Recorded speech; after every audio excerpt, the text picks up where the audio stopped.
What's up, guys? Welcome to Talks and Gambits show by Wishful Thinkerz. This is where we interview people. The gambit is that people spend time with us. So here today we have an upcoming DJ, chess master in my opinion, and originally from Croatia, Nikko Illic. Nikko, how you doing? Doing great. I'm glad to be here. Yeah. So Nikko was telling me that he grew up in Croatia for a bit. He would travel there over the summers. I mean, you do have a native tongue and English accent too. Yeah. I grew up there from the ages of about early childhood, so I would say maybe like 3 or 4 months, whatever that age is, where you could fly in a plane, and stayed till about 4 or 5, right before kindergarten or preschool rather. So I came early enough to lose the accent in that sense. But I was actually also born here. I was born in Chicago. For citizenship reasons, to make it easy. But like, you just get your I got my citizenship and left. That's Trump is shipping your back to Croatia. Yeah. Basically, I think it was Clinton, but yeah. Oh God, that was basically how it was, and I just grew up there. And actually, my first accent was an English, a proper English accent. Mm-hmm. You know, I called my mom mother. You know, because they taught me English in the house. Because the plan was I was going to actually grow up in Croatia. So I'm like, oh, why don't we just make him bilingual? Mm-hmm. We'll teach him, English. We'll be forced to learn Croatian in school, and everything will be all okie dokie. So, I always had the TV on, and what's on? Yeah, BBC. So that's how I picked up the English accent. You have, who was it? Like a Bill Burr type accent. Yeah, exactly. It was just like, but like a little, like my squeaky voice of a little child. Yeah, mother. I always used to love eating tangerines and watching my favorite TV show. Life was good.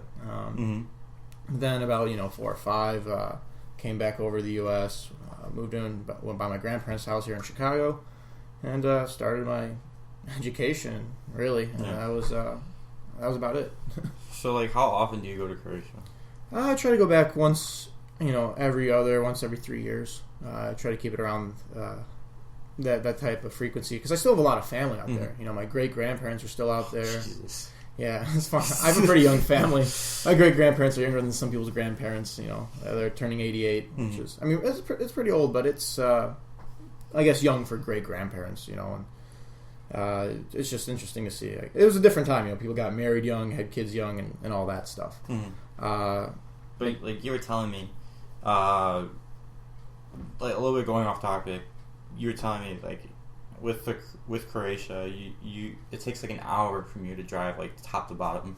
A little bit longer, maybe 3, 4. Okay. But yeah, it's not that big of a country. I mean, you think of the U.S. and it's massive. Yeah, it'll take you 3 days to get from here to Chicago to Arizona. It's a 3-day trip in itself. Maybe 3.5 if you're going to California, depending on what route you take. Whatever.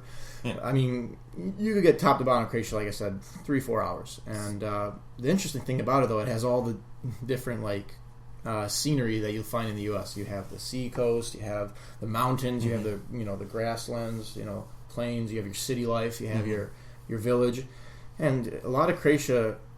There's a lot of buildings in Croatia that are actually older than the whole of the United States. If you go to Dubrovnik, that was actually that's where they film Game of Thrones, by the way, King's Landing. But it's a huge castle meant to keep out invaders, and it's been around since 700 and still there today. Yeah. I would think of filming Game of Thrones, it would be in somewhere like Europe, or it would be somewhere else other than a small little country like that. But does Croatia have a lot of castles?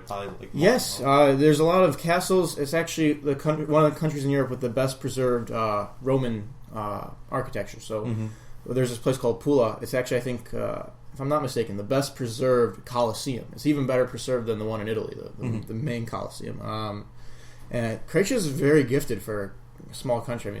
I mean, it's a small country. There's only 4.5 million population, but it's still relevant in a lot of geography areas. I mean, I think 10% of the country is actually UNESCO sites and national parks, and it's protected. It really is beautiful. I mean, you could just look up some pictures of Krka or Plitvice Jezera. There's a ton of different beautiful places that just. I mean, really, it was gifted. Yeah. It was gifted land. It's prime real estate, Yeah, and I feel like that's always better to get away from like the U.S. and get away from Chicago, especially because they're kind of opposites. Yeah. Because like you have like houses like bungalows that are like spaced out and they have room, and you're able to walk to a certain place and not worrying about like things happening to you or whatever. Yeah, and crime rate's very low. Yeah. And that's always good because you want to live in a place like that. I'm not saying like pick up and move to another country, but it's good to get away for a while. Like it's good to grow up and like if your parents don't have to worry about you that you're out late, that's a good sign, you know. So what's like the drinking age? So officially it's 18. But I mean, in all actuality, it's if you look old enough, and in a lot of places, it's not a rich country, so it's kind of like they need to sell it to you. Yeah. So, he looked old enough to me. It's more of that type of a deal, you know. You go to a cafe. I've never been asked once about my age when buying alcohol out there. You could pull off 18 when you were 14, probably. Yeah, I mean, you just get the little beard going, deep in your voice, little pube. It was funny. I saw my cousin 12. He just ordered shots for the bar. God, this is so different. Like no identification necessary. Not to like say that not to promote drinking, but I mean it's all done in moderation. Yeah. So I think that's the biggest difference between American drinking and I guess European drinking is just the manner in which it's done. A lot of times the laws in the U.S. I think encourage like binge drinking, the forbidden fruit, kids get curious, of course, and it's never good to drink alone, and it's more of a social thing, more of something that should be done amongst friends. At least that's how I was taught, I mean, with all the stuff that has happened in your life, that your dad does live out there, right? Yeah, he has a residence. He has like a little ranch house he built, like a log cabin. I mean, when you do go and visit him, do you guys? Does he ask you and your brother? Does he say like, "Hey, you want to go get a beer?" Yeah, no, we get beers all the time. Like, we went to Zadar, which is a city, and it's a cafe culture. So you literally sit at a cafe for 2-3 hours and just talk and just order like 2 or 4 drinks. Depending on how many people you got there. And then my dad would always just say, 3 beers or whatever. We would always get like a radler or something light. That's like half beer, half lemonade. It's really refreshing in the summer. Okay. But my favorite out there is probably like Karlovačko or something. That's a Croatian beer. And then you have Hefeweiser, which is a German wheat beer with little hops. So it has a banana taste almost to it. Really fascinating. I like my alcohol. So when was the last time you probably got slammed out there? I never got slammed out there. Oh. See, that's the difference. I mean, there was one time it was fun story. I was going to a nightclub. I was a little bit underage. I was 17, and my brother's with me. My brother at this time is 15. Yeah, he's 15. I'm 17. We're with my friends. We're walking in, and usually they don't ID you before 11 o'clock, but we got there a little bit later, 11:30. So my brother walks in. And he's 2 years younger than me. He walks in, no problem. Okay, bouncer just says, go in. I come up. He's like, whoa, I need your ID. I'm like freaking out. Like, oh my god, my birthday's in 2 months. I'm about to turn 18, and my brother gets in. Are you kidding me? So I reach for my ID, and fun fact: American IDs, they do month, day, year. The rest of the world is day, month, year in increasing order. So he's looking at it, and he asked me in Croatian, what the hell kind of month is 19? And so I'm quick, right? I'm like, oh, that's actually 7 for July plus 12 because I was under 18 when I got it. And he's like, oh, okay. So I made it look like my birthday was literally 5 days ago, and then I got in.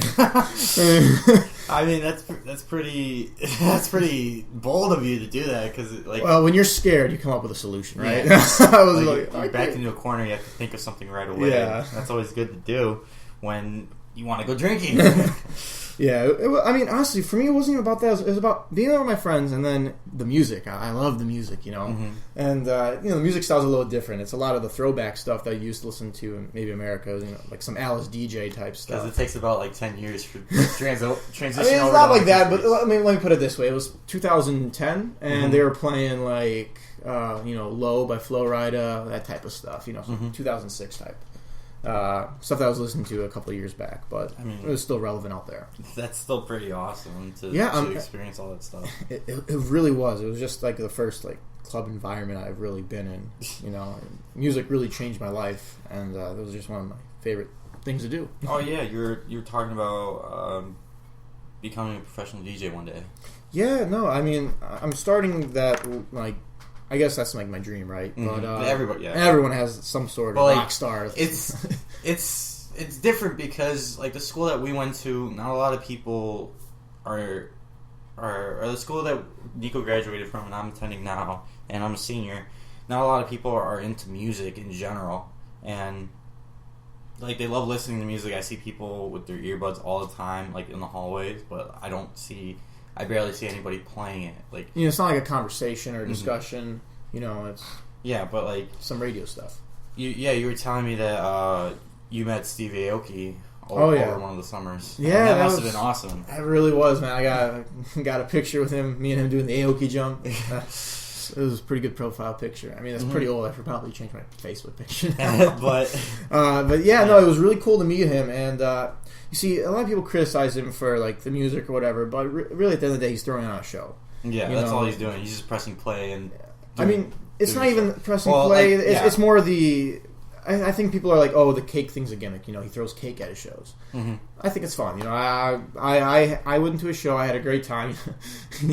He was swimming on a raft into the crowd. You know, he's literally crowd surfing with a raft, and I just thought that was like hilarious. And I really wasn't bothered by the fact that he wasn't up there DJing, or that the fact he had the song on loop for 5 or 6 minutes while he was interacting with the crowd. Yeah, I mean, to me, he's interacting with the crowd. He's doing his thing.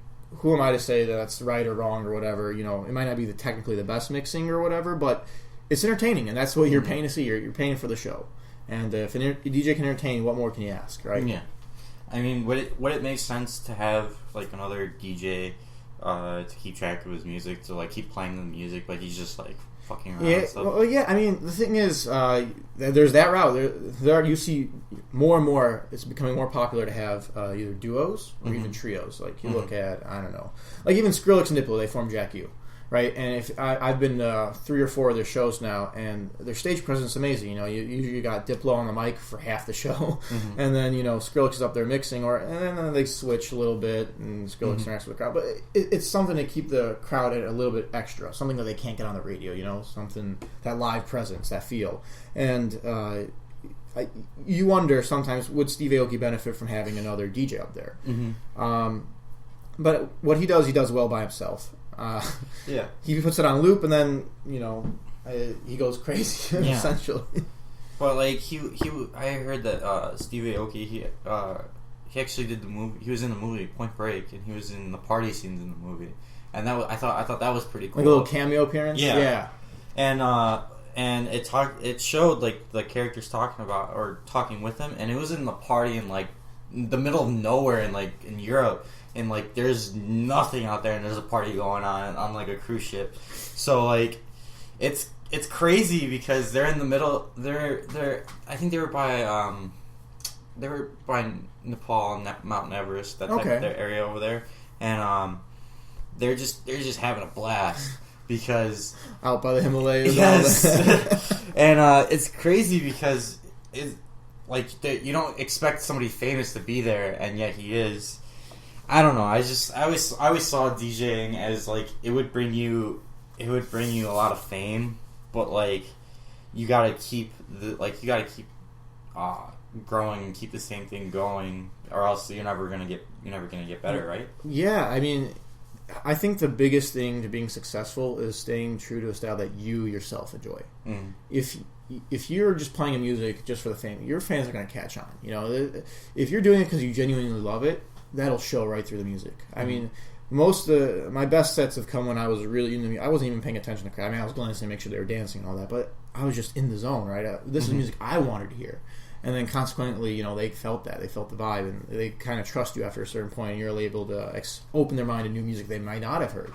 You know, so I think being true to yourself as a DJ is the most important tip for success to becoming one. I mean, I'm no professional yet, but that's I think the biggest key. And it's funny you brought up India, though. I just want to really quickly talk about that. Like, India right now is like a huge point of concern for like the dance music community. Like, there's 1 billion people in that country, imagine if you could get like events like you have in the United States there. The profit is not only ridiculous, but the amount of people you could share this music with is even more amazing.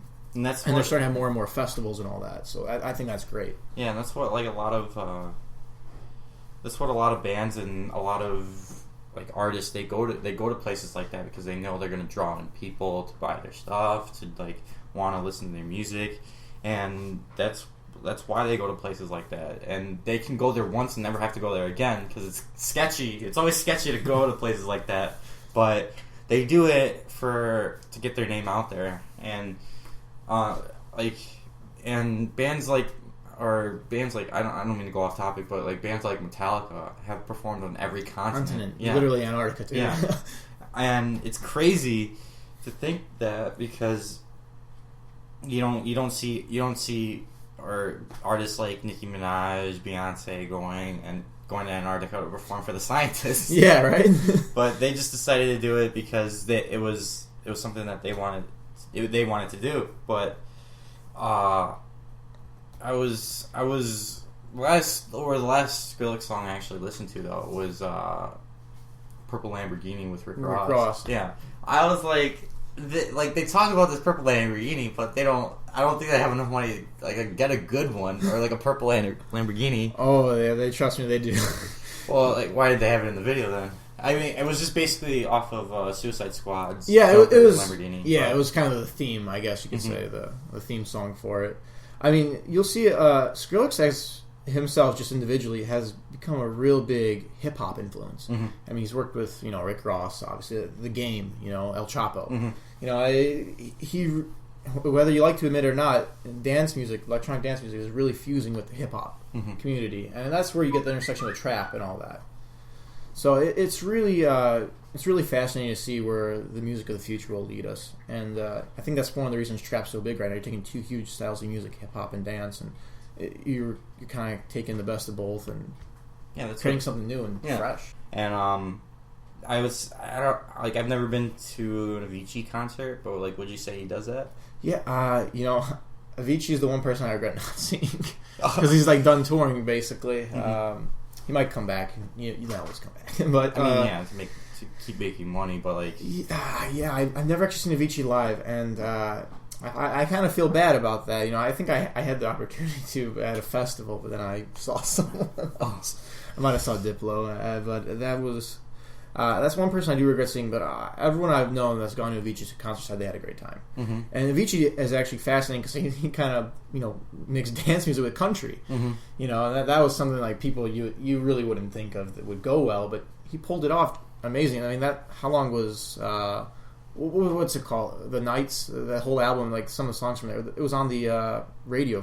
Was it on that Silhouettes album?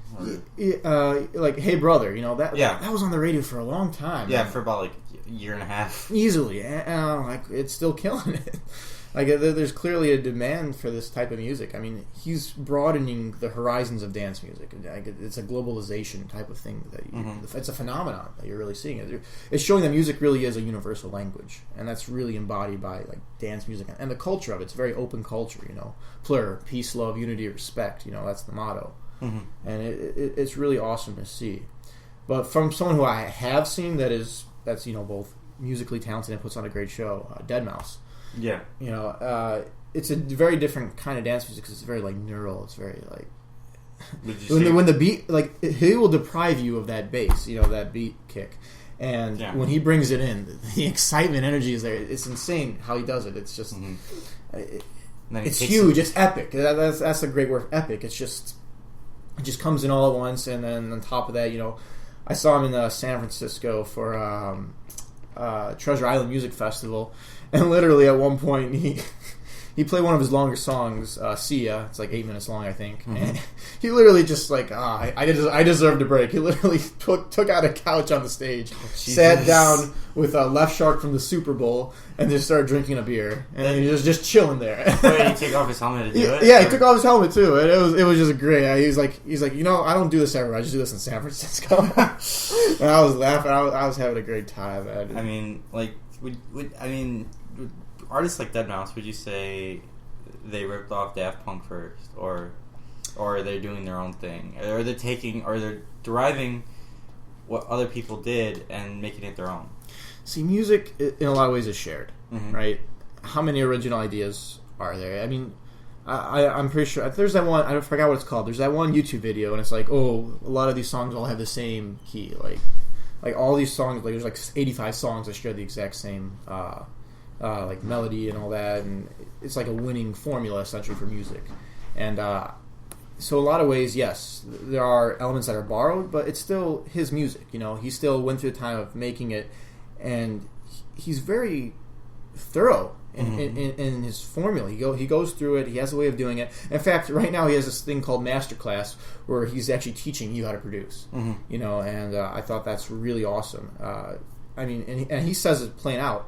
Any kid, you know, that has a laptop can make hit music. It doesn't take much anymore thanks to the revolution of technology. Mm-hmm. So it's really an awesome thing to see in the progression of dance music. You were saying, like, with artists like deadmau5 and stuff, it really doesn't take much because you can download an app now to make your own beats, and you can make your own beats online. It's not. No, it's very accessible. Mm-hmm. So anyone that wants to get into it can. It's all right there. All you basically need is internet connection and a computer. Yeah. I mean, would you say just getting a hold of the stuff back then must have been hard, but like now, like, would you say it's back then, as in pre-computerized? No, not pre-computerized, but like before like internet or not before internet, before YouTube was like a thing. Yeah, YouTube has a lot to do with it because now you have this whole wealth of information right at your fingertips. Mm-hmm. Something that you would probably have to pay for, you know, to go to class for or something, is now available for free right in your own home, and it's really changed the game as far as number of people producing. I mean, look at SoundCloud. That is like as an amateur site where people can upload their music, but yet it's turned into a huge business. Whether you agree with their business model or not, but that's a different story. But it's one of those things that, yes, YouTube has changed music. It's changed a lot of things, actually. YouTube is one of the most revolutionary concepts. But, yeah, it was harder back then, I would say, than now, to answer your question. Mm-hmm.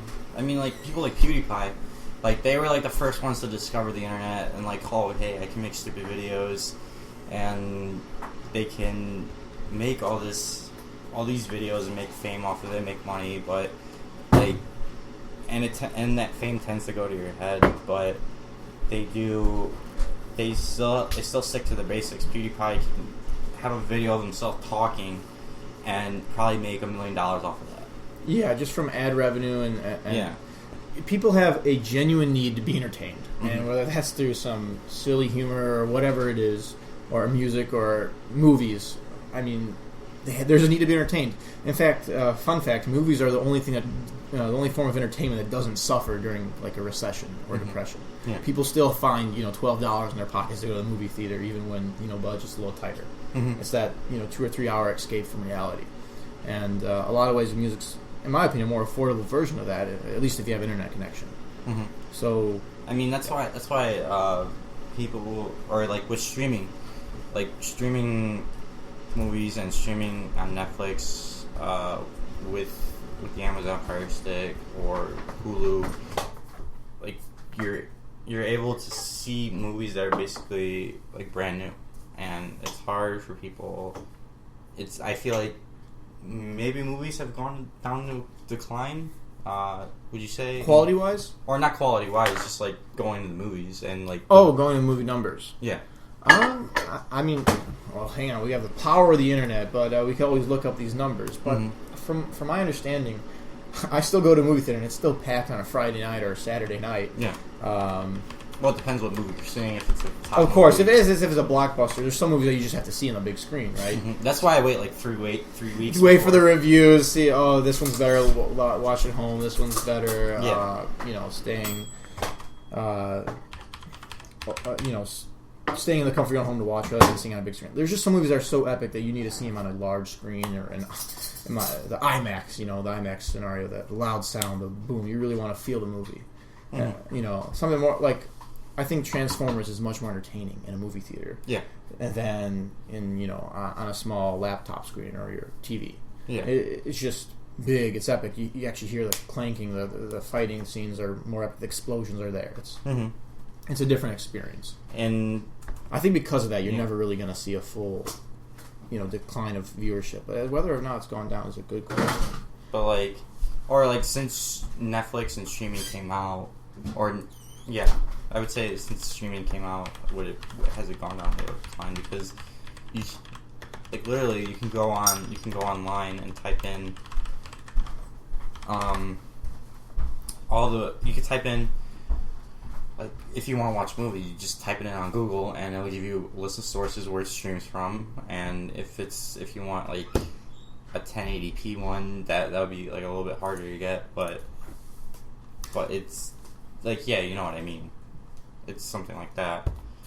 But, I mean, to answer your question though, I did a little bit of research right here. According to Business Insider, there is a decline actually. Moviegoership has decreased from 2006 to 2015 overall. Actually, I think the lowest point was at 2014, and 2015 it started to go back up slightly, from 3.7 per capita to 3.8. But it's interesting you brought that up. I haven't really thought about the effect that had in the movie series. I always thought the movies are a place to see epic, large movies, and your home was more for those movies that are maybe a little bit more emotional or sentimental. That's how I've always seen it. But then again, I grew up in an age where I've always had the internet right there, But I mean, I would say the new Transformers that's coming out in Transformers 5. 5. Oh yeah, that's right. It's 5. Yeah. So, I mean, it's something that you can't. It's something that you want to spend your money on because you invested yourself so far into the series already. You want to see what else Michael Bay can do with fucking explosions, but it's so stupid, but it's true because he's trying. I mean, he's coming up with new ways to try to invoke you, and this time he's trying to invoke you by making Optimus Prime bad, or getting brainwashed to where he's fighting Bumblebee in the trailer, and that's crazy to think because, I mean, you every single movie you stated that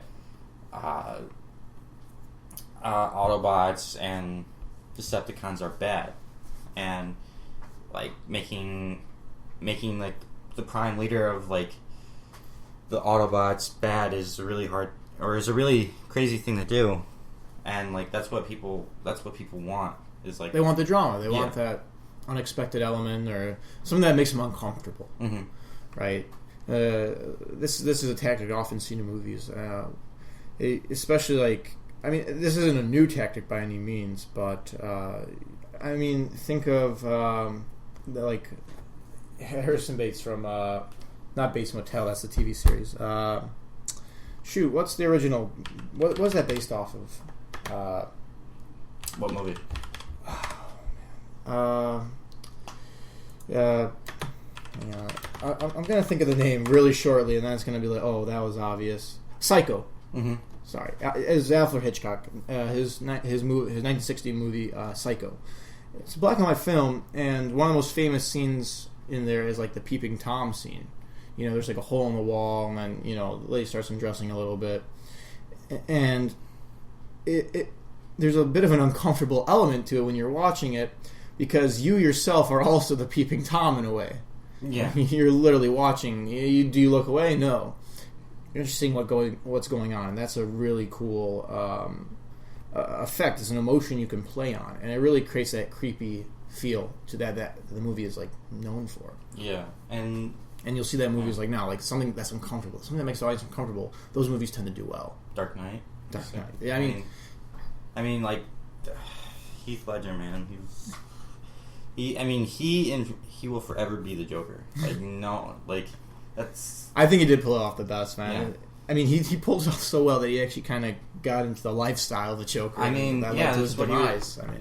That's what they were saying is that,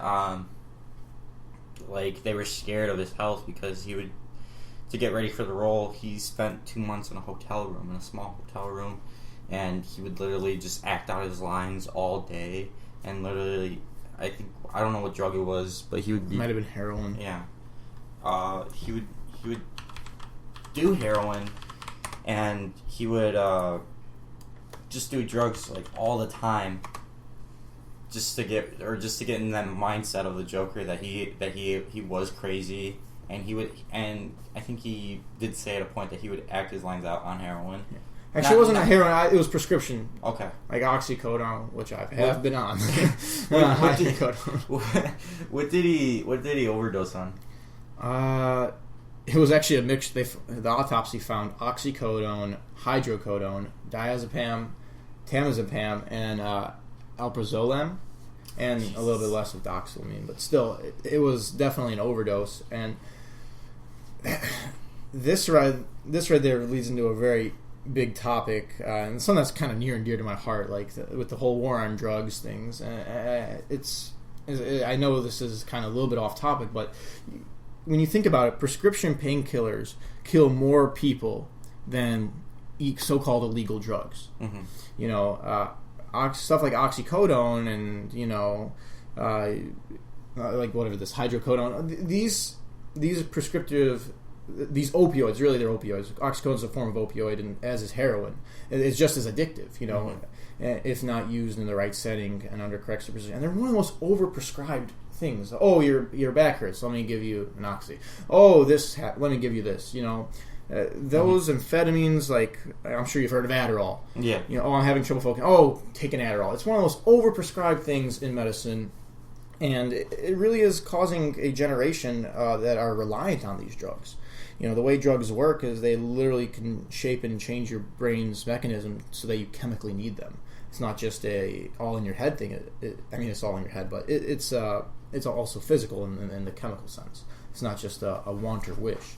And it's sad to see. Honestly, there are better options out there, but because of stereotypes and history, how it's gone, options that are oftentimes safer, like CBD oil, are banned and classified as Schedule 1 now. Mm-hmm.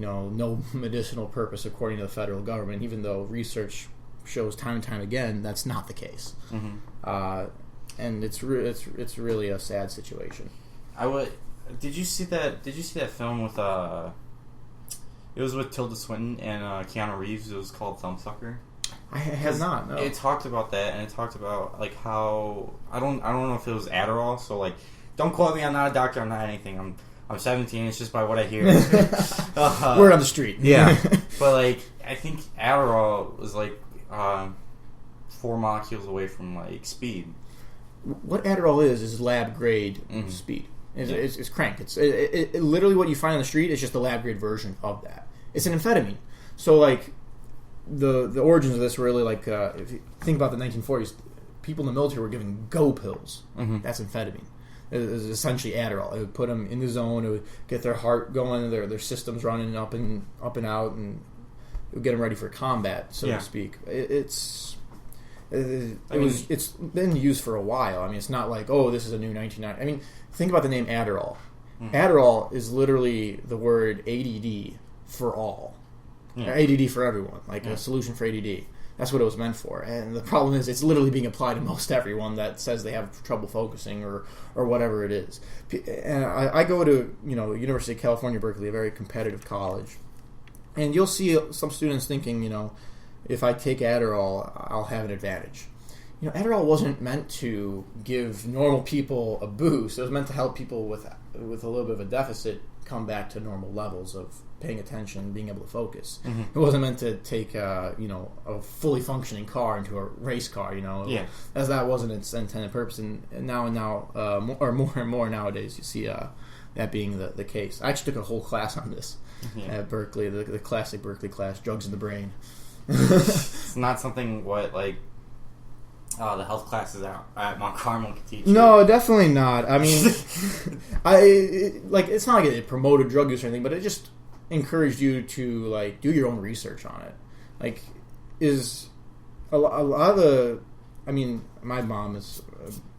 She's probably not going to appreciate me saying her age, but she's from the time where you had Reagan on TV telling you, "Oh, these are dangerous drugs," or or George Bush, "This is a bag of crack cocaine sold outside the White House." My professor actually knew the people who came up with these like quotes or whatever that said, marijuana is addictive or this bag of cocaine, those are actually all fabricated. They were all lies. There was no research put behind that. It was just stated and then given as fact since it came from the government. It was propaganda, is what it was.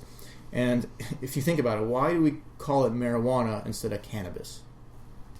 Its Latin root is cannabis, but marijuana makes it sound a little bit more south of the border. Yeah. So back in 1900, 1908, you have J.D. Not Salinger.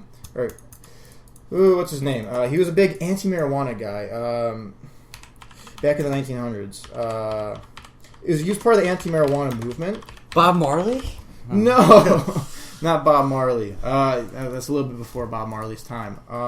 But anyway, literally, they call it marijuana to make it sound more Mexican or south of the border to get the white vote to vote against it and say this is a dangerous foreign substance that your children might be smoking. Yeah. Because I think he tried it and he said, it has the most worst effects. Sorry, not J.D. Salinger. It was Harry J. Anslinger. That was what I was thinking of. Just the name was similar.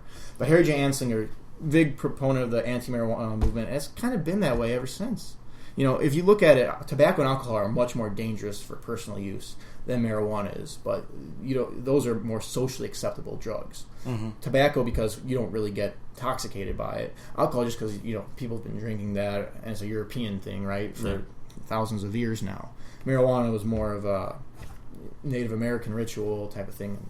I mean, why didn't people in the health profession, when they use medical marijuana as a thing to help with, as a part of chemo and to help with your cancer, like why didn't they call it medical cannabis instead of medical marijuana? Because you're still using that derogatory term to say that marijuana is bad when it should be used in a certain way for good. That's why I feel like they should have called it medical cannabis, like you said. Yeah, I mean, the whole thing with... I don't really care what you call it. It's just interesting to know why we call it that. It was more the why behind it than the actually what we could have called it, Timbuktu for all I care. But it's one of those things where really, if you look at it, especially you could look up the statistics for arrests for marijuana, despite the fact that whites and minorities use marijuana at a equal rate. Mm-hmm. Guess who gets locked up and sent to prison, and oftentimes longer prison sentences when they do for it. It's the minorities, the African American community especially, they're suffering from it. It really is an excuse to lock up minorities. There's this great book, and it talks about how the war on drugs is the new Jim Crow. I think the book is literally called The New Jim Crow, and the whole thesis is that, the way our drug laws are set up, it's a way to keep African Americans and other minorities from progressing in American society. Mm-hmm. I mean, if you look at other countries, even like Portugal, they decriminalized drugs and drug use went down. Yeah. They had a rampant drug problem, and they said, "What if instead of locking people up, we offered therapy, treatment? We actually helped them, right? We didn't punish them." And it turned out great. It was a very fruitful campaign. The drug numbers were cut significantly. And I honestly think that's part of it. Because think about it, when you bring someone in a prison cell, that is not a positive environment. Yeah. If they were a criminal before, they might be when they get out. Yeah. Honestly, I think that's part of the problem. And most people in America are in jail for minor drug charges. We have 300 million people, but yet we have the most prisoners in the world, right next to China. Mm-hmm. We have and China has 1 billion people. Mm-hmm. I mean, I just let that sink in. It really is staggering how much this affects our laws and all that stuff.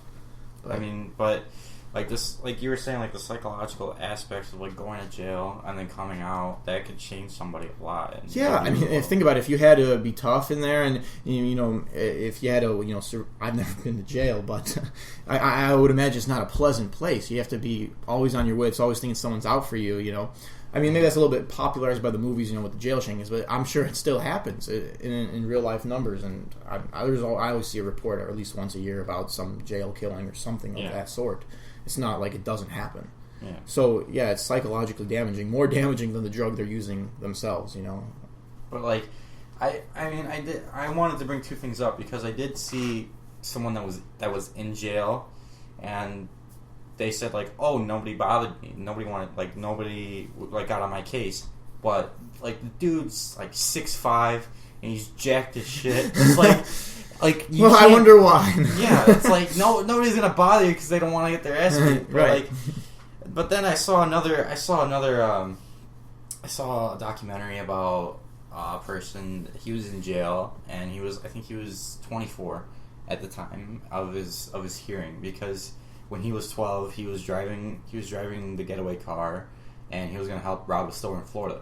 So 12 years old. Yes, because I think they brainwashed him to do that, and he went into the store. I guess he pointed a gun at somebody, got scared, went back to the car, and he didn't shoot anybody. Nothing happened, but the other guy that he was with robbed them, and I think he brainwashed him for a while to get him to do that. But I guess the cops finally caught them, and he got 24 years to life in prison. And this was in Florida too. It wasn't like and he was African American, and it wasn't like they're gonna be lenient on minorities there either. So like they at his hearing, it was 12 years down the line when he was 24, to see if he could be released early, and he followed all the requirements and everything that was involved,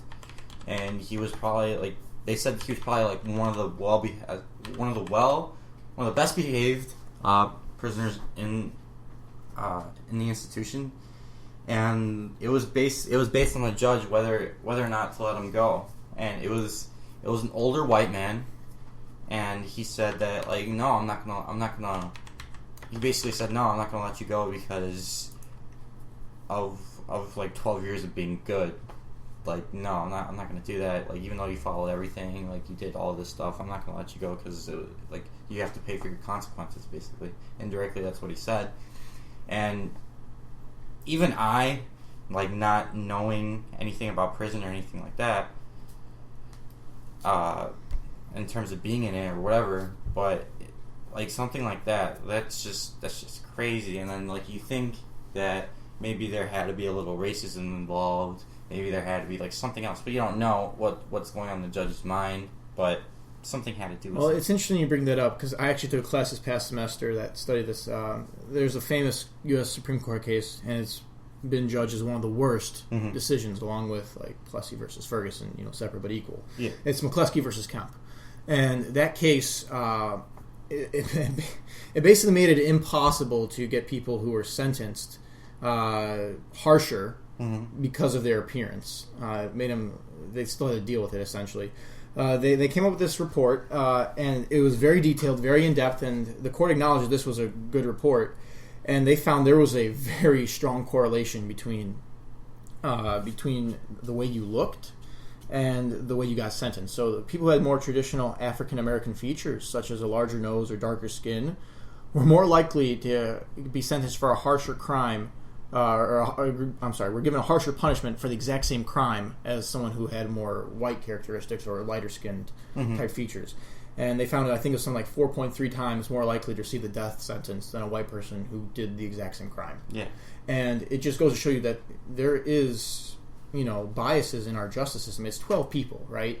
And basically, the defense, they lost because the judge said, well, you basically have to get the people who sentenced them to admit that they were racist, because correlation doesn't equal causation. You can't just give them the benefit of the doubt here, even though you are innocent until proven guilty. Since he was already proven guilty, they said, well, unless one of the jurors wants to come forward and says they used race as a motivation, which, let's be realistic, who's going to say, I'm racist, that's why I gave him this sentence. No one did that, and still stayed on death row. And it's been ruled as one of the worst court cases. But yeah, our justice system definitely has a lot of issues that need to be resolved. And I mean, think about it. You're down to 12 other human beings to judge you who are your peers. But are they actually your peers, depending on your class or what you came from or what you look like, even?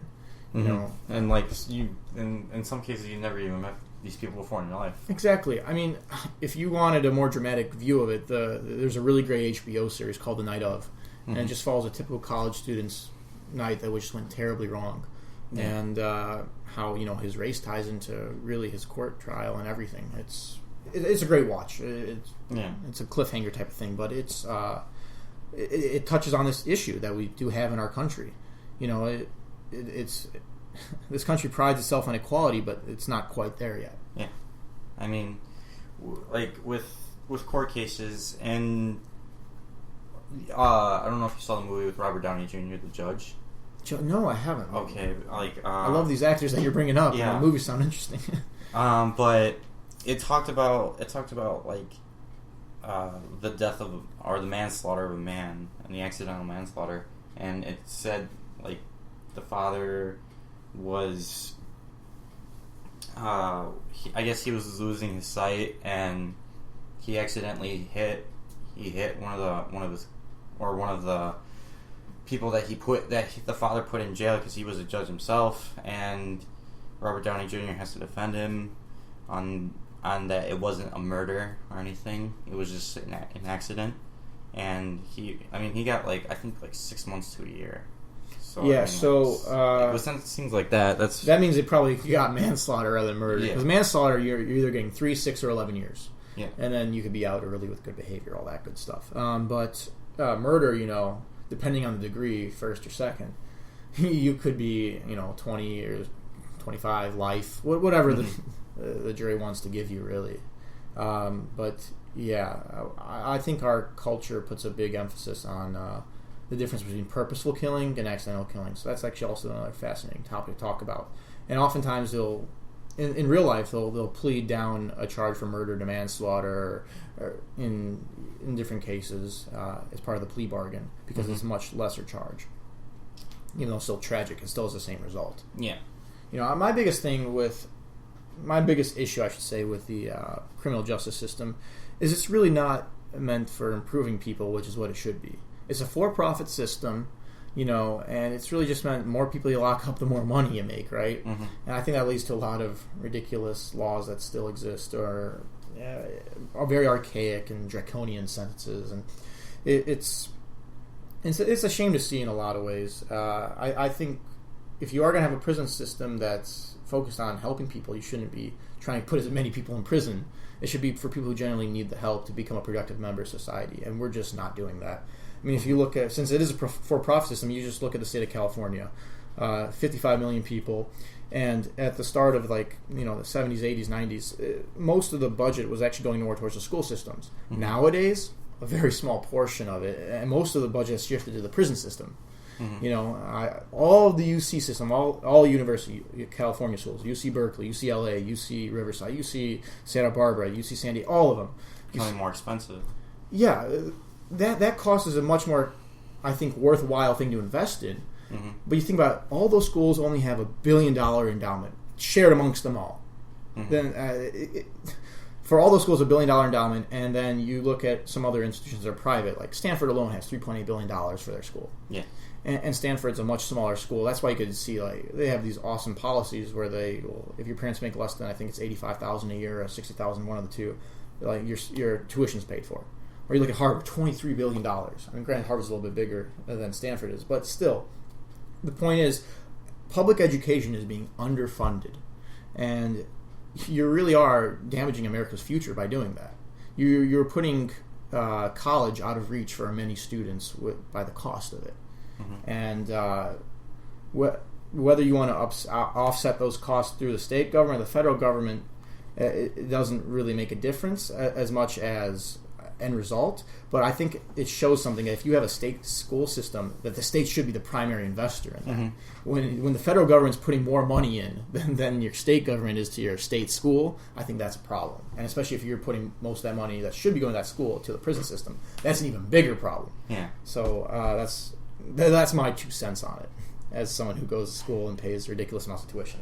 I mean, how else are you going to keep those prisoners at a mediocre lifestyle if you take that away, though, and then it makes it more dangerous in general? You could cut the prison population in half by simply getting rid of minor drug charges. Yeah, get rid of possession.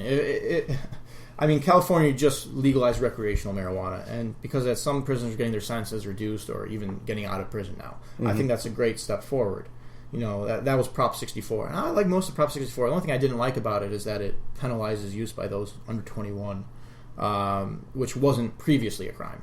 I think that was a little bit step in the wrong direction. They wanted to treat it more like alcohol, which I understand, but it's not alcohol, and it creates some interesting issues I'm sure we're going to see in court cases to come. But for the most part, Prop 64 did a lot of good in helping the country move forward, especially since California, the state with the biggest population, 60 million people, has now effectively doubled the size of the U.S. population that lives in a place where recreational marijuana is now legal. Mm-hmm. That is a huge step forward. It's going to force the federal government to change it from Schedule 1 to hopefully off the schedule system, but likely we'll see it's Schedule 2 or 3, knowing how the government is. But it forces change.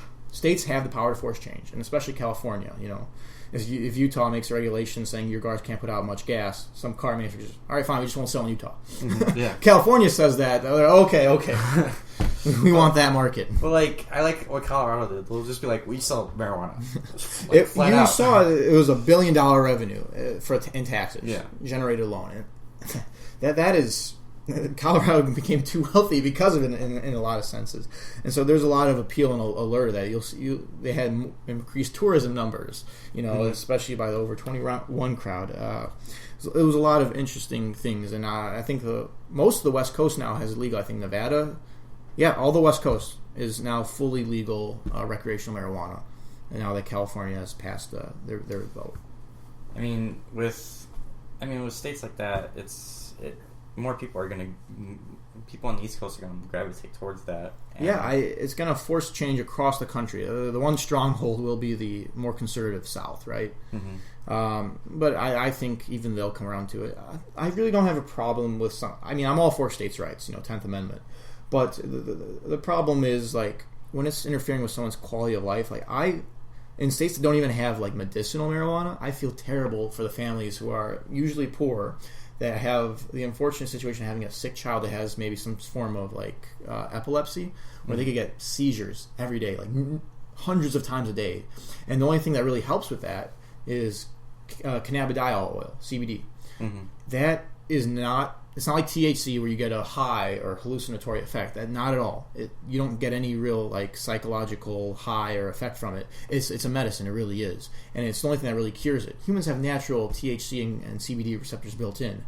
People have been using cannabis for 50,000 years. We dug up plants of people using it. It's an ancient substance, mm-hmm. And I think it should be a crime to criminalize something that can help improve someone's life. I feel bad for these families that have to go sell everything they own and move to another state that allows them to, medicinally treat their child, just so their child can have a decent quality of life. Mm-hmm. Instead of having, 1,000 seizures a week, having 3 or 4, because they're taking a small drop of oil that has no high effect on them.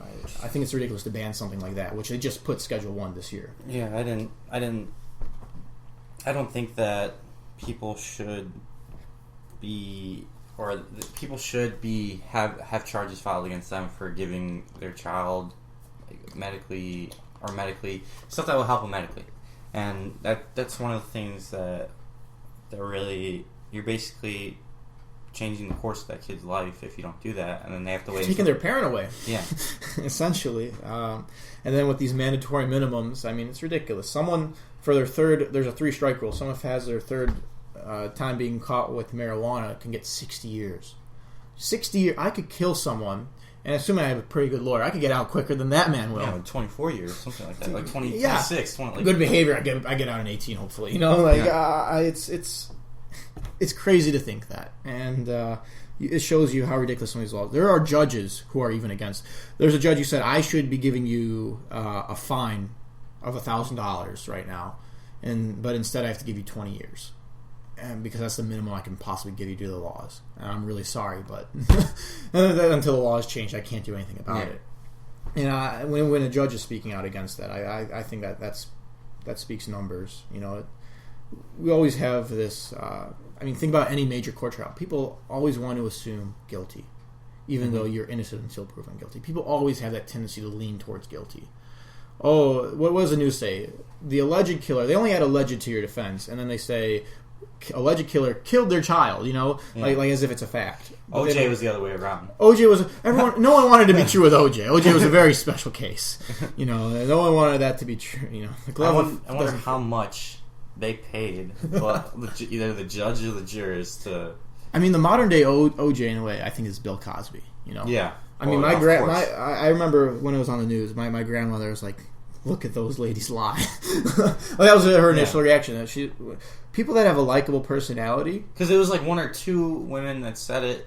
They may have just wanted to get. And then they waited later, and then like 3 or 4, 5, 6 more people came up and said that he did that. Right, and I'm still a firm believer in you're innocent until proven guilty. But I mean, sometimes you see large numbers, it gets a little bit iffy, and especially with like victims of a sexual assault, it's never their fault. You can't be blaming the victim. Mm-hmm. It's no one's fault except the perpetrator who does it. And I think, although I will say, if they are lying, it should be the same punishment that would have been inflicted upon whoever they would have blamed for it should be inflicted upon them. So if that's 20 years, that should be given to them for lying about something that severe, just for attention or fame or whatever, money. Yeah, and that's what people try to do. That's what people try to do with Justin Bieber, Derrick Rose. They try to do it with big stars that have money, and so they can get money for themselves. But so it's a well-known. Yeah, it's like everybody just wants like create an issue with someone famous, and you yourself will have that 15 minutes of fame too. Yeah, and like with Derrick Rose, it was something along the lines of like gang activity. That's what I heard. And it was a whole other case. You can look it up, but it just talked about like how him and his friends raped a girl in an alley, and there were allegations that he wasn't even there. He was inside the club, but who knows? I mean, I wasn't there. I wasn't a part of it. I didn't see it. I didn't do it. But yeah, but like with people, you hear people that are like, "Oh yeah, Justin Bieber is the father of my baby." Yeah, and then Justin Bieber's like, "I never met this girl before in my life. Who the fuck is she?"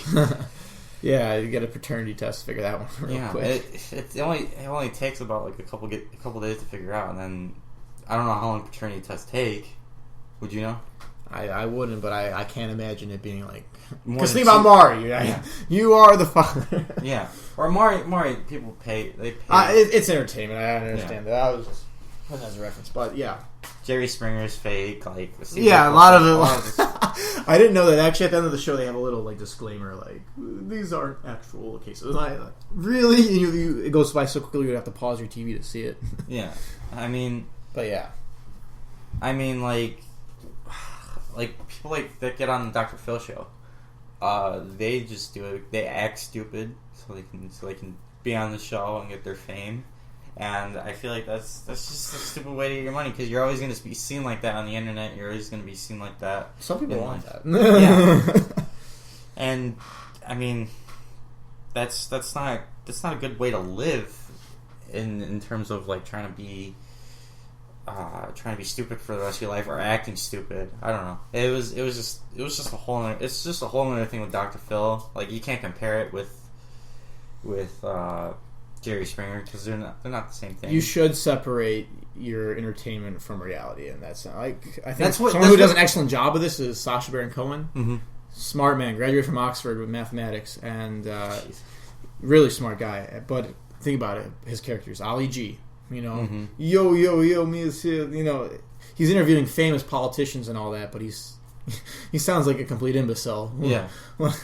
Like, I forget. He was talking with a judge, and I guess caned is like English slang for like getting high. Mm-hmm. So should children be caned at school? He's like, I believe they should be.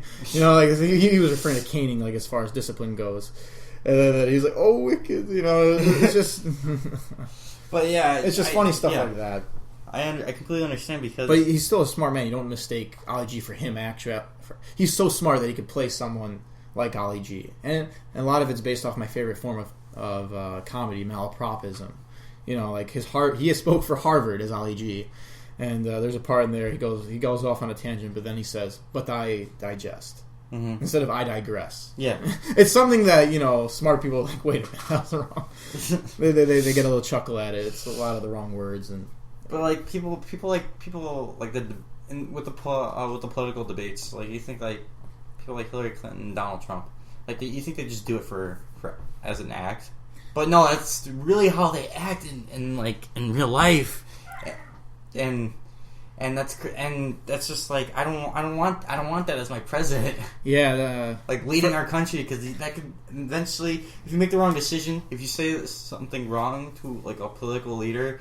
If you're being racist to a specific country, it's not gonna go well for you. It's just you're asking for a nuke, right? The United States has a long history of doing that. Yeah, I mean, from the 1800s onwards. I mean, think about it. The Chinese Exclusion Act that barred immigration from China, even though we had a treaty with them saying they could come back and dig the gold mines out in California. But they said, actually, never mind. Or think about Native Americans even.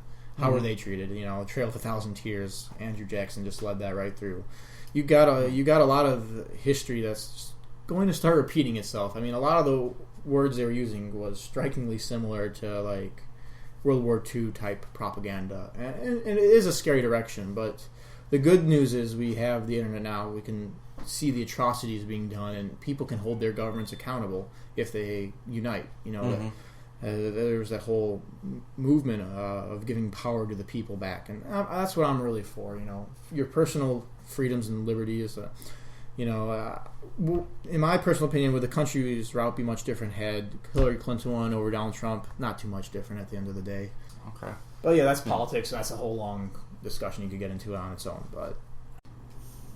But if you're in politics, don't do drugs. I mean, like... Oh, of course not. Of course not. I mean, especially like some harder drugs or something like heroin or crack, even like something just more addictive than most. In fact, I mean, think about crack. Like, there's this episode of It's Always Sunny in Philadelphia.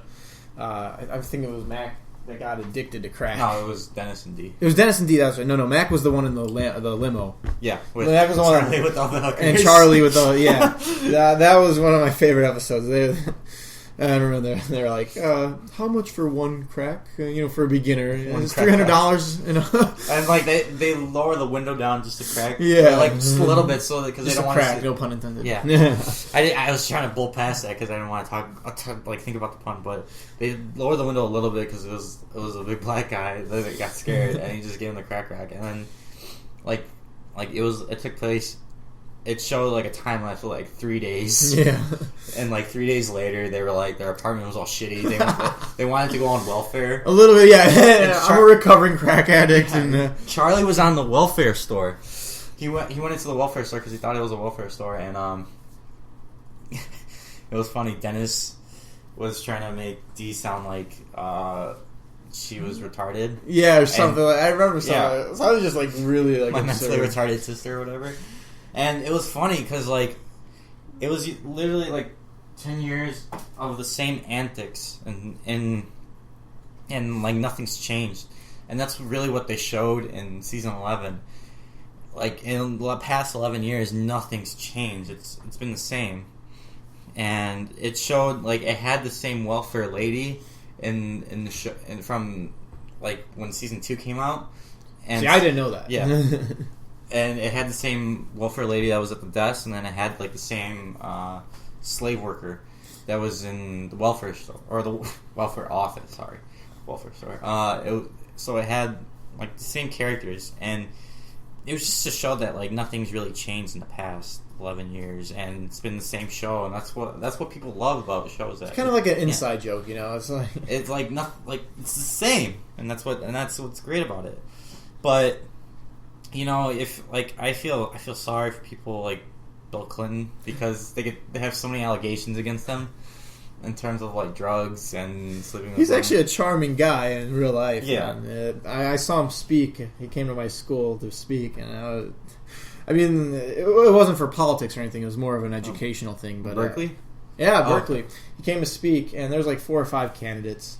And, he was, briefly showing an answer about 5 to 10 seconds with each of them. Mm-hmm. But then, there was this fairly attractive lady, and he spent, maybe 30, 40 seconds, and then the whole crowd's going, ooh. These are grown-ass adults, right? Like 18 to 25, some graduate students, obviously, in there. And they're going, ooh, like a bunch of, 6th graders just because of the scandal. It was pretty funny at the time. I feel bad for him. Yeah, that's something that you can't. That's something that's no one's gonna get rid of you because it's attached to your name forever. Yeah, because Gabriel Iglesias, the comedian, he does a really good Bill Clinton impression, and all he says is and I guess he was playing a joke with his wife, and they were who it is. Yes, you know it. That's awesome. Yeah, and I guess all the story goes is that he was knocking on the door with he was foreplaying with his wife, and and he said, and the wife was like, "Who is it?" And he was like, "You know who it is," in the Bill Clinton accent. But I suggest you go look at that video. It's really funny. It's a classic. Bro. Yeah, I mean, I don't know if it's still on Netflix. That was from the Fluffy tour, right? Yeah. Yes. That was the I think that was the Netflix special. Yeah, that was the show that really got his name out there and really got him famous. And his imitations are spot on. Yeah. But going back to crack cocaine, don't do it if you're in politics. And don't pay $300 for one crack. It's $5. That's why it's a commonly used substance, because it's cheap. Well, I used to hear that with dog fighters that they used to they would smash up crack cocaine and they would give it to the dog so it could go crazy in the ring. And I haven't heard of that. Yeah, it makes sense, but it's brutal. Michael Vick. Michael Vick. But it was they used to do that, and then somehow they would make a profit off of it. But it's dogfighting in general. But yeah, so I just if there's one thing that you should take away from this podcast, or a talk show, don't do crack cocaine. Don't mess around with that politics. Don't dogfight. Yeah, it's something really, really that you shouldn't get into, and It's Always Sunny in Philadelphia really proves that regular people will literally sink and try to go on welfare just because they're on drugs, and don't do it. that's the one thing I have for it, but you know what? That's proceed with caution. Yes, but it's a slippery slope. Yeah.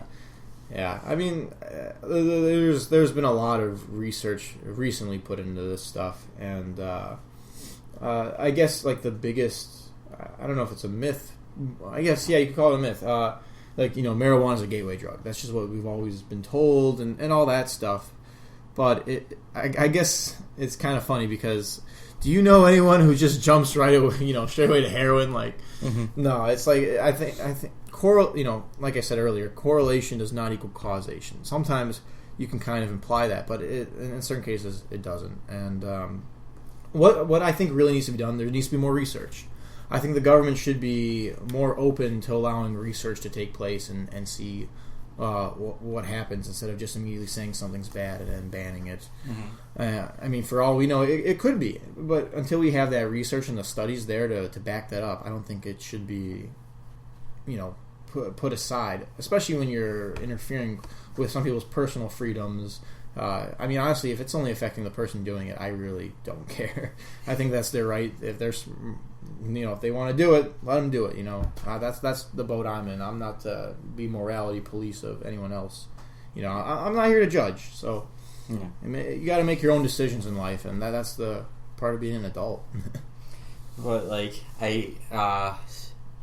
speaking of drugs. Breaking Bad. Yes. Great series. What was ironic about that show is that Jesse Pinkman calls everyone a bitch. He was really everybody. In real life, I think he has a lot of requests hey, could you call my wife a bitch for me? That's all She would love it if you called her. He's and he people do come up to him when he's walking down the street. He's hey, could you they said hey, could you call me a bitch? And then he's like, "Yo, bitch." Yeah. And then, but yeah, the show was ironic because it showed how when he calls everybody that, he's really the bitch because he's following everybody.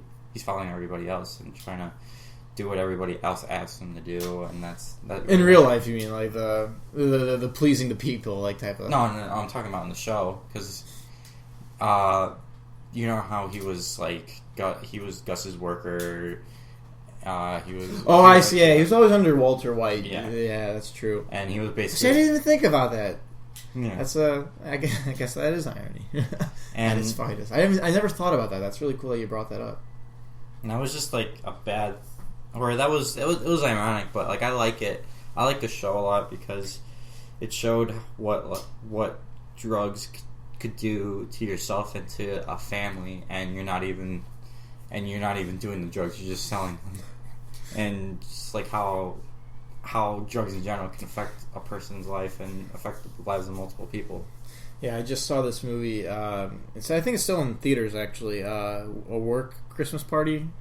Oh yeah, something like that. Mm-hmm. Like this, it's like I don't know if it was a movie or the trailer. I kind of forgot, but it's like, are you doing meth again? I'm like, maybe.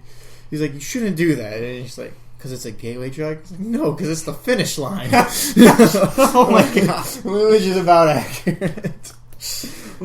Like, meth is probably like the worst thing you could put in your body, and then heroin right there and all that. But because it really does destroy your life. And addiction is a really interesting. I mean, actually, the most addictive substance is nicotine. I mean, we all know people who've quit 3 or 4 different times. And the fact that they quit 3 or 4 different times shows you how addictive it is. They go back to it. It's a relapse. But I mean, with addictions, I mean, you could be addicted to basically anything that sugar. Gives you, that some gives people you need pleasure. that pop. If some people need anything. Honestly, it's an overload. Too much of anything is a bad thing. Even too much water can kill you. Water poisoning. You know, it's. How is that possible? If like you drink just constantly, it'll knock your body's like your sodium potassium type of your electrolytes will. You won't have the right balance, right? So you'll have too much water, and you kind of basically. Yeah. And the sodium potassium pump will stop functioning. Yeah. And that's necessary for life, so you die. Yeah. But like with that being said, with water, I've seen people that are allergic to water, and like that is really rare. I've heard of that too, and that is probably one of the worst ailments. Remind me, is the allergy to the water a more physical thing, like they had a rash to it, or is it actually like they can't breathe, life-threatening type of allergy? Internet, of course. Let's defer. But water allergy. I think they're allergic to the chemicals that they put in it to make it. It's not like they're allergic to pure H2O, but it's more the fluorine and the chlorine. Yeah, it's to make it drinkable from the tap. But people, I mean, if you get this podcast not sponsored by Brita filters, but if you do get a Brita filter, I feel like it does clean everything out, and it does make it clean water. Does it taste different? That's what I'm interested in. I mean, it depends how dirty your pipes are. If your pipes are clean and it goes through the Brita filter, I'm sure it'll taste the same. It's just Flint, Michigan, right? What? Flint, Michigan, the water crisis in Flint, Michigan, they have like terrible water. Like it's not even safe to drink. What is it like in the United States too? Yeah, this was a big issue. Jesus, but like, what is Aleppo? But like, it's a really big concern because like, if you're drinking Ice Mountain, they don't. It's pure Ice Mountain stream water, and it's not really filtered all that much. So like, you're drinking like straight from the glacier.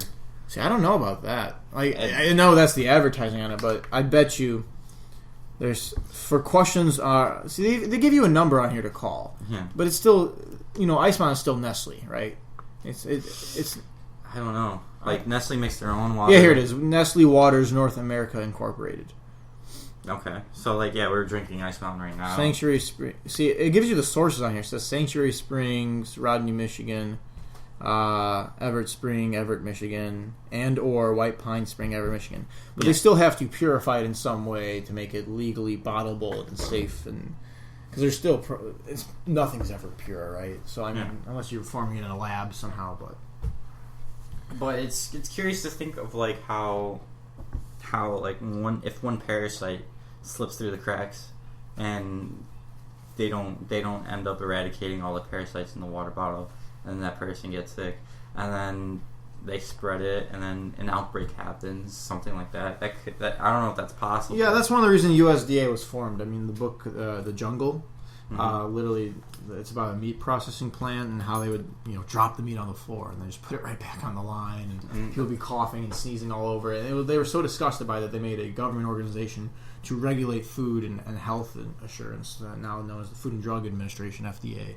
That's what Contagion was all about. Essentially, I mean, spoiler alert. I mean, I'm giving you a good couple of seconds to click off in case you were interested in watching it, but I haven't yet. But spoiler alert for Contagion. The whole thing was just some guy didn't wash his hands after handling a pig. Right, or it was a rabbit bat that ate the banana, and then that poisoned the pig. Right, the banana fell. The pig ate the banana. Then you have much better memory of this than I do. I thought it was just because like he touched like a pig or something, and the raw pig had the contagion in it, and he didn't wash his hands when touching other meats, and then one person spread it, and then it's a pandemic. Well, like whatever, it's like germs happen like that all the time. It's like right now we're really worried about like a bacteria that are immune to antibiotics. These superbugs, they are evolving, and bacteria and viruses evolve at a much faster rate than animals or humans do. So they are going through rapid amounts of. What our fear is that we won't be able to treat them. We won't be able to prescribe you medicine because they are immune to it all. They have antibiotic resistance, and it's kind of just over. Because that's one argument against using antibiotics. Just like how humans and animals can adapt to nature. You see, like, germs can adapt as well, I would assume, right? Exactly. And we always try to, like, be a step ahead. Like, for example, bananas, the Cavendish. And how that came about was because, it's more resistant than the old bananas they used to. Almost all bananas almost went extinct. And so we found a more, bug-resistant form, a more pest-resistant form of banana. But now you're seeing that's even being challenged now, and bananas are, again, endangered in that sense. It's really interesting. And by the way, real quick, I got the water allergy is more of a physical discomfort. Okay. It's more of the allergy to the chemicals, like you said. Like if someone goes swimming, it's the chemicals in the pool, like chlorine, that'll make them break out in hives or itch or something. Yeah, and that's not really the best solution. I wouldn't say don't let your kid go swimming, but like just be aware of it. Then like if she needs to go to the hospital, then I would not let anybody in my pool or whatever. I don't know. It's interesting all these man-made stuff we add to natural things. Like we add fluoride to our tap water. And fluoride's good for teeth and all that, but you don't want to put too much in there, right? It's damaging to the brain. I mean, yeah. Heavy metals, all that good. Yes. But, like, I would say, like, going back to bananas, you were saying... Yeah. I mean, if we didn't have bananas today, I mean, we would have nothing to visualize our penis in the porn star's mouth. When they do those ads or commercials for sucking on a banana or whatever, we wouldn't have that if they went extinct. So popsicles, yes, easily. No, but I just remember these fun facts. I think I got this from SciShow News or something. But those little candies that you get, how the banana ones don't really taste like banana. Yeah, they do. It's just they taste like the old banana, the 1950s banana. Oh, really? That's what they taste like. They tried to make this taste like that. They didn't change the candy flavor. Okay. That's what it is. That's why it doesn't taste like a banana that we know today. Ours are a little different tasting. Mm-hmm. So. But, there are different colored bananas, I would assume, rather than just yellow and green. According to Saturday Night Live, there are 5 types of banana. I don't remember that skit. What was it about? It was recent. It was with John Cena, man. It's like you gotta watch. Yes, I remember saying that. There are 5 types of banana: yellow banana, brown spotty banana, really brown, green, and round. Oh, that's an orange. Hey, that is an orange round banana. Trying to make us lose the game, nerd. It's a great skit. If you didn't watch it, you probably don't understand that. It's a 5-minute video, well worth your time. I know SNL's not everyone's favorite, but this skit was done very well. And they usually don't do a lot of good skits, but like now because all their jokes are really vulgar. When Amy Poehler and Tina Fey were on it, it was pretty good because I was still I'm younger, so when I started watching it, Seth Meyers was doing a Weekend Update. Yeah, and I feel like he does a really good job of that. And they had to get a guy that looked like Seth Meyers, like talk like him. That's why they got Colin Jost to do it. I mean, I thought Cecily Strong was really funny when she did it because I was really upset when she stopped doing it because they wanted her more in skits rather than. Do you know if they still do? My favorite skit was the Misinformed Informer. Bobby Moynihan played him. And he's like, Seth, I heard about whatever. Oh, yeah. And then it's like, John Boehner got new speakers for his house. Snooki's mom, Nancy Polizzi, gave him to him.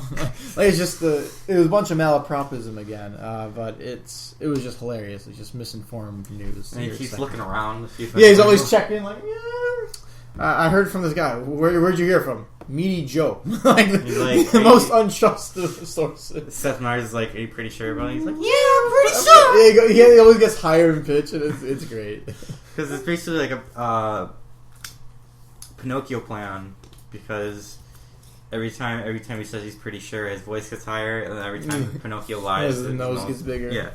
So I always thought that was pretty funny, and then like it was I liked it because as soon as Seth Meyers left, like they had all the characters that were extremely popular with there's a massive outflux of characters then. Yeah, and then they did like SNL, Lorne Michaels, they decided like, you know what, we're gonna leave those characters with Seth Meyers, and we're not gonna bring them to Colin Jost or Cecily Strong or whatever, because it was Seth Meyers' skit with them. It wasn't a skit to keep going, and that's why they don't bring back Stefan a lot. With that was Bill a Hader. fan favorite though. Yeah, with Bill Hader. And that's why they did bring it back for one episode with Colin Jost and Michael Che, because they thought the character was funny, and it was funny because when Bill Hader pulled up, he looked all shocked that he didn't see Seth Meyers there. It was like Colin Jost and Michael Che, and they think that Stefan's like borderline racist because he kept looking at Michael Che all weird. But I don't know. They do a good job. Did you happen to see? Who was it that did the monologue? It was like they killed the monologue. Dave Chappelle. Dave Chappelle, Yes. Chappelle Show, yes, Yeah. dude. He did. Guys. But he did his monologue. It was really good. It's not something that I'm surprised they didn't. On SNL, yeah, I actually saw that one. You're right, because he was swearing, and I'm surprised they didn't bleep it out for like different time zones and stuff. But I'm surprised they didn't bleep it out at all. I'm glad they didn't. America should not be censored. Because his comedy is based around the truth, and that's what's really cool about him. They did a bunch of that was when they found out Donald Trump won, right? That's when Dave Chappelle was on, and then they're like all acting shocked. There's that one skit. He's like, "Oh, you really didn't see this coming?" And then he's like, "God damn it, Obama! I just got Obamacare. Why the hell did you have to leave?" And then he's like, "Trump's gonna take it away." But yeah, that was a great skit. But like going back to John Cena, He was in the movie Sisters. He's doing a lot more movie stuff. He expanded beyond wrestling, and I think that's great to see. I mean, think about it. Yeah. It's a natural progression line. And like, he was doing a lot of movies because I think he did the movie with Mark Wahlberg and Will Ferrell, Daddy's Home, and then he did Sisters. Yeah, he just had a cameo role in that. Yeah. I remember him. He had 12 Rounds, The Marine. Yeah, and then he's coming out with that new movie that's going to be on Amazon. There's older films, but yeah, I've heard about that too. But he was... And he's a meme legend now. You can't see me. Yeah. And that's great because he's getting a lot of fame. He's getting a lot of popularity. But, like, I would say from, like, 2005 to 2010, he didn't, like, people that really just saw him as a wrestler and nothing else. But it's funny to see him. It's really cool to see him now and, like, how much he's grown. And, in the movie Sisters, he was talking about, like, all the different types of drugs. And he just kept listing them and listing them and listing them. I was like, how many drugs is he going to talk about? Oh, I could probably do the same. Because he literally went like 2 minutes straight of just listing off drugs. He was like, and like the popular drugs were like the first 15 seconds. And then like all the other drugs, he didn't know what he was talking about. I'm sure you could find it, but it was ketamine, methamphetamine. He was literally like, I got heroin, I got crack, I got cocaine, I got this, I got that, I got this, and it's just like it's completely insane of like how much drugs that they listed. And he was like, I got stuff to make a penis hard, I got stuff to make a penis soft, I got stuff to put you to sleep, I got stuff to make you go crazy. And it's just like, and he had, when he opened the box, I thought it was really funny because he had a box of like to put all your sewing stuff, all your sewing, like a sewing kit. Yeah. And he had it. It was just like filled with drugs. But I don't know. I always thought that was pretty funny. But I mean, other than John Cena, like we do have to wrap this up eventually. Yeah, true. So if you liked us, come visit us on Facebook. We have posted the links of the YouTube videos. If you like to subscribe, like us on Facebook, like us on Instagram, like us on Twitter. Wishful Thinkerz. With a Z at the end, not an S, because we're original like that.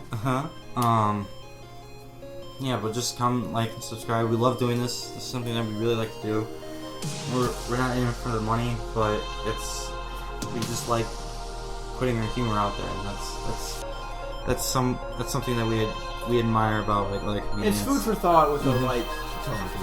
It's nothing to get too deep or personal about. But dry comedy. That's all it is, and we do like it. So give us a like, subscribe, and we'll see you guys later. See you guys.